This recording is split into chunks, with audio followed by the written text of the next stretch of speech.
Hello friends, आज हम बात करते हैं गैल्वेनिक सेल के बारे में, जिसको हम वोल्टेइक सेल भी बोलते हैं और इसी को हम इलेक्ट्रो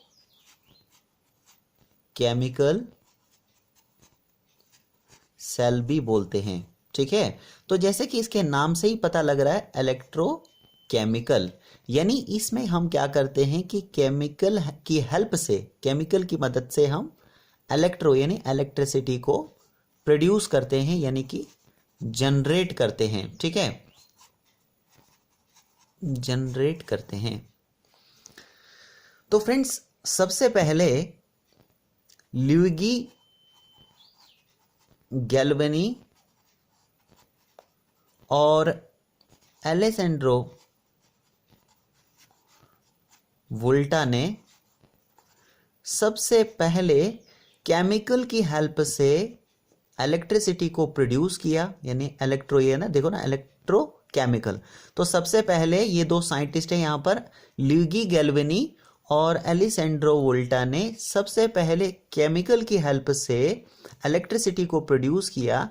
इसीलिए इन्हीं दो साइंटिस्ट के रेस्पेक्ट में, यानी इन्हीं के सम्मान में हमने क्या किया, ये जो हमारे पास नाम पड़ा है वोल्टेइक सेल, या फिर कहिए कि वोल्टेइक सेल, या फिर कहिए गैल्वेनिक सेल, यानी इन्हीं दो साइंटिस्ट के सम्मान में ये नाम पड़ा है गैल्वेनिक सेल या फिर कहिए वोल्टेइक सेल। ठीक है, तो फ्रेंड्स, हमारे पास ऐसे बहुत सारे केमिकल्स होते हैं, यानी हमारे इस अर्थ पर बहुत सारे ऐसे केमिकल्स हैं जिनको हम आपस में अगर रिएक्ट करवा दें तो इनके पास कैपेसिटी हो जाती है कि ये हमारे पास इलेक्ट्रिसिटी को प्रोड्यूस कर सकते हैं, यानी कि बिजली को पैदा कर सकते हैं। और यहां पर जो हम रिएक्शन यूज करते हैं वो एक तो होता है ऑक्सीडेशन और दूसरा रिएक्शन होता है रिडक्शन। दो रिएक्शंस इसमें होते हैं। ठीक है, जहां पर हमारे पास ऑक्सीडेशन रिएक्शन होगा वहां पर इलेक्ट्रॉन हमेशा से लूज होगा। ठीक है, इलेक्ट्रॉन यहां पर लूज होगा। और जहां पर रिडक्शन होगा, यानी जहां पर ये रिडक्शन रिएक्शन होगा, वहां पर इलेक्ट्रॉन का गेन होगा, यानी एक इलेक्ट्रॉन लूज करता है, दूसरा इलेक्ट्रॉन गेन करेगा। जैसे फ्रेंड्स, मान लीजिए कि ये हमारे पास एक एटम है, मान लीजिए कि अल्युमिनियम का एटम है। अल्युमिनियम का एटॉमिक नंबर क्या होता है? 13। 13 यानी प्रोटॉन और 13 इसके इलेक्ट्रॉन। ठीक है, तो 13 इसमें इलेक्ट्रॉन होंगे, यानी पहले वाले शेल में 2, दूसरे वाले में 8 और तीसरे वाले में कितने होंगे? 3। 8 और 2 10 और 3 13, यानी लास्ट वाले शेल में 3 इलेक्ट्रॉन होंगे।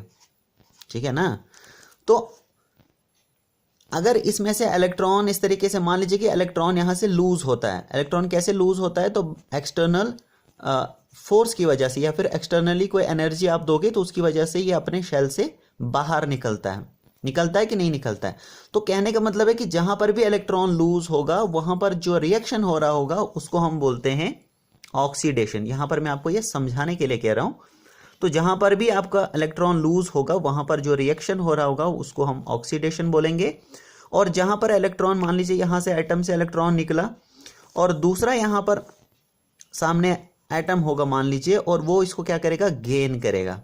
तो जो गेन करेगा तो वहां पर जो रिएक्शन हो रहा होगा उसको हम बोलते हैं रिडक्शन। तो ये दो हमारे पास रिएक्शंस होते हैं इसमें, एक तो हमारे पास ऑक्सीडेशन और दूसरी हमारे पास रिडक्शन। ठीक है, अब इसको हम और अच्छे से समझते हैं। तो देखिए फ्रेंड्स, सबसे पहले हम क्या करते हैं, 2 बीकर्स लेते हैं। ये हमारे पास एक बीकर है और ये हमारे पास दूसरा बीकर है, और इन दोनों बीकर्स में लिक्विड सोल्यूशन जो है हमारा इसमें फिल्ड है। ठीक है, लिक्विड सोल्यूशन हमने इसमें रखा है। एक में हमारे पास है जिंक सल्फेट का, यानी ZnSO4 का सोल्यूशन, और दूसरे में है हमारे पास कॉपर 2+SO4 का सोल्यूशन, यानी दोनों बीकर्स में हमारे पास लिक्विड सोल्यूशन है। अब यहां पर देखिए, ये कॉपर 2+ हमने जो लिया है, ये क्या है? हमारे पास कॉपर का आयन है। यानी कि देखिए फ्रेंड्स, हमारे पास, मान लीजिए इसको हम इस तरीके से समझते हैं, मान लीजिए ये हमारे पास अल्युमिनियम है। अल्युमिनियम का एटॉमिक नंबर 13 है, ठीक है। तो 13 इसमें प्रोटॉन्स होंगे और 13 इसमें इलेक्ट्रॉन्स होंगे इसके बाहर वाले शेल में। तो सबसे लास्ट वाले शेल में होते हैं 3 इलेक्ट्रॉन। तो मान लीजिए कि एक्सटर्नल फोर्स की वजह से या कोई बाहरी हमारे पास एनर्जी की वजह से एक इलेक्ट्रॉन यहां से निकल गया। तो जब अल्युमिनियम अपना एक इलेक्ट्रॉन लूज करेगा तो कितने बचेंगे? 12 इलेक्ट्रॉन बचेंगे। एक यहां से निकल जाएगा तो कितने बचेंगे? 12। तो 13 हमारे पास जो प्रोटॉन्स हैं वो तो यहीं पर रहेंगे। तो 13 प्रोटॉन माइनस 12 इलेक्ट्रॉन जो हमारे पास अभी बचे हैं, 12 इलेक्ट्रॉन बचे। तो 13 माइनस 12 क्या हो गया? +1 का एक हमारे पास चार्ज आ जाता है इस अल्युमिनियम पर के एटम पर। तो इसी को हम क्या बोलते हैं? आयन बोलते हैं। तो इसी तरीके से यहां पर भी हमने क्या लिया है? कॉपर का क्या लिया है? आयन लिया है, कॉपर 2 + SO4। तो ये क्या है? हमारे पास लिक्विड सोल्यूशन है इन दोनों बीकर्स में। और इन दोनों बीकर्स में हम क्या करते हैं? रॉड को डालते हैं जिसको हम बोलते हैं इलेक्ट्रोड, यानी मेटल का एक पीस इसमें डालते हैं, इस वाले में डालते हैं, इस वाले में भी, दोनों बीकर्स में डालते हैं। इसमें जो हमारे पास ये हमने पीस डाला है ये हमारे पास जिंक का पीस है, यानी मेटल का एक टुकड़ा है। और इस दूसरे कंटेनर में इसमें जो हमने ये जो रॉड डाला है, ये मेटल का जो पीस डाला है, ये हमारे पास है कॉपर का। ठीक है। अब जैसे ही इन दोनों टुकड़ों से हम एक वायर को यहां से कनेक्ट करते हैं तो इलेक्ट्रॉन जो है हमारे यहां से जिंक से इस कॉपर 2+ की तरफ, मतलब इलेक्ट्रॉन हमारे फ्लो करना स्टार्ट करते हैं। ठीक है। तो इलेक्ट्रॉन कहां से कहां की तरफ फ्लो करता है? तो ये जो हमारे पास जिंक होता है ना, यहां से इलेक्ट्रॉन हमेशा से लूज होता है। इस जिंक के पास हमेशा से क्या होती है? वीकर पुल होता है इसके पास, यानी ये हमेशा से वीक होता है, इसके पास उतनी शक्ति नहीं होती है, तो ये हमेशा से इलेक्ट्रॉन लूज करता है। और ये जो हमारे पास कॉपर 2+ होता है, इसके पास नेचुरल ही हमारे पास ज्यादा शक्ति होती है। तो जो इलेक्ट्रॉन यहां से हमारे पास जिंक लूज करेगा, ये उस इलेक्ट्रॉन को क्या करता है? गेन करता है। और अभी मैंने आपको बताया कि जहां पर भी इलेक्ट्रॉन लूज होता है वहां पर जो रिएक्शन हो रहा होगा उसको हम बोलेंगे ऑक्सीडेशन, यानी यहां पर क्या हो रहा होगा? ऑक्सीडेशन रिएक्शन हो रहा होगा, ऑक्सीडेशन रिएक्शन। और यहां पर जहां पर इलेक्ट्रॉन हमारा गेन होता है, यहां पर जो रिएक्शन हो रहा होगा उसको हम बोलेंगे रिडक्शन, रिडक्शन रिएक्शन। ठीक है। अब मान लीजिए कि यहां पर जिंक ने अपने 2 इलेक्ट्रॉन को लूज किए। ठीक है। यहां पर हम इस तार को अच्छे से बनाते हैं इस तरीके से। ठीक है, इस तरीके से। तो मान लीजिए कि यहां से क्या हुआ कि 2 इलेक्ट्रॉन जिंक ने लूज किए। तो 2 इलेक्ट्रॉन यहां से चलते हुए, इस तार से चलते हुए कहां पर पहुंचेंगे? यहां से होते हुए यहां पर आएंगे, इस इलेक्ट्रोड से होते हुए यहां पर आएंगे। अब इस लिक्विड सोल्यूशन में क्या है? हमारे पास कॉपर 2+ है। और जैसे ही यहां पर 2 इलेक्ट्रॉन आएंगे तो ये 2 इलेक्ट्रॉन क्या होता है? इलेक्ट्रॉन पर नेगेटिव चार्ज होता है। 2 इलेक्ट्रॉन जब आएंगे और यहां पर 2+ पॉजिटिव चार्ज हैं, तो ये आपस में क्या हो जाएगा? प्लस और माइनस, या इसको अट्रैक्ट करेगा और ये इसको न्यूट्रलाइज कर लेगा। तो ये कॉपर क्या हो जाएगा? एक तरह से इसी कॉपर का, यानी ये जो हमारे पास एलिमेंट यहां पर है, ये जो हमारे पास मेटल का टुकड़ा है, इसका एक तरह से पार्ट हो जाएगा। ठीक है। इसी तरीके से जैसे जैसे यहां से इलेक्ट्रॉन जो है यहां से लूज होते जाएंगे और यहां से वो न्यूट्रल होकर इसी कॉपर का एक तरह से पार्ट होते जाएंगे। ठीक है। तो यहां से जब इलेक्ट्रॉन निकलेंगे तो ये जो हमारे पास जिंक है, इसके पास क्या बचेगा? पॉजिटिव चार्ज आएगा। यानी कोई भी एटम, अगर यहां पर देखिए ना, एल्युमिनियम से मैंने बताया, कोई भी एटम अगर इलेक्ट्रॉन लूज करता है तो एटम पर क्या होता है? पॉजिटिव चार्ज आ जाता है, जिसको हम आयन कहते हैं।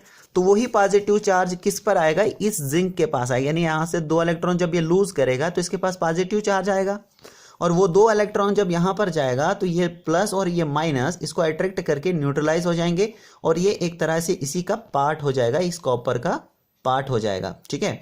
तो इस सॉल्यूशन में क्या बचेगा? SO4 ही बचेगा।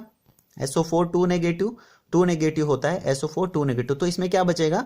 SO4 2 नेगेटिव, यानी नेगेटिव इसमें बचेगा, ओनली नेगेटिव चार्ज इसमें बचेगा। और यहां से जब ये 2 इलेक्ट्रॉन लूज करता जाएगा तो इसके ऊपर पॉजिटिव चार्ज आता जाएगा और इस लिक्विड में डिसॉल्व होता जाएगा। यानी जिंक 2+, जिंक 2+, जिंक 2+। तो ये जो प्लस प्लस का चार्ज है इसमें बढ़ता जाएगा। ठीक है, तो SO4 2 नेगेटिव तो इसमें पहले से ही था, लेकिन अब क्या है कि धीरे धीरे धीरे धीरे ये जब इलेक्ट्रॉन यहाँ से लूज होते जाएंगे और यहाँ पर पॉजिटिव चार्ज बढ़ता जाएगा, तो एक टाइम ऐसा आएगा कि यहाँ पर जो पॉजिटिव चार्ज है वो इतना बढ़ जाएगा कि इस इलेक्ट्रॉन को जो यहाँ से इस तार से फ्लो कर रहा था उसको फ्लो करने में ये क्या करेगा, प्रॉब्लम क्रिएट करेगा। ठीक है ना, क्यों? क्योंकि यहाँ पर प्लस चार्ज बढ़ता जाएगा ना, तो इलेक्ट्रॉन पर नेगेटिव चार्ज होता है, तो ये प्लस इसको क्या करेगा, अपनी ओर खींचने की करेगा, यानी इसको आगे बढ़ने में प्रॉब्लम होगी यहाँ पर। इस तरह से हमारा रिएक्शन यहाँ पर बंद हो सकता है ना। मान लीजिए कि यहाँ पर इस तार को यहाँ पर कट करके हम यहाँ पर एक बल्ब को लगाते हैं, तो यहाँ पर बल्ब जो है ग्लो करना बंद कर देगा अगर ये रिएक्शन बंद हो जाएगा। तो हमें ऐसा नहीं करना है, हमारे रिएक्शन जो है वो यहाँ पर कंटिन्यू होना चाहिए और इलेक्ट्रॉन हमारे इस तरीके से फ्लो करते रहने चाहिए। इसीलिए इसी प्रॉब्लम को ख़त्म करने के लिए हम क्या करते हैं, मतलब ऐसा ना हो कि हमारी रिएक्शन बंद हो, तो इसके लिए हम क्या करते हैं, यहाँ पर एक साल्ट ब्रिज लगाते हैं। साल्ट ब्रिज यानी कि साल्ट ब्रिज, तो साल्ट ब्रिज यानी कि Na पॉजिटिव Cl नेगेटिव होता है, यानी सोडियम क्लोराइड का आयन होता है Na पॉजिटिव Cl नेगेटिव। तो जो हमारे पास Cl होता है सोडियम क्लोराइड, ये जो हमारे पास Cl नेगेटिव होता है उसको हम इस तरीके से यहाँ से इस पॉजिटिव वाले में डाल देते हैं, और ये जो Na पॉजिटिव होता है वो इस तरीके से होते हुए इस नेगेटिव वाले में आ जाता है, ताकि ये इसको बैलेंस कर सके। ठीक है ना, ये इसको बैलेंस कर सके और ये रिएक्शन जो है ये हमारा यहाँ से चलता रहे और इलेक्ट्रॉन हमारे फ्लो होते रहें। ठीक है ना। सो आई होप फ्रेंड्स कि आपको ये क्लियर हो चुका होगा। So thank you very much.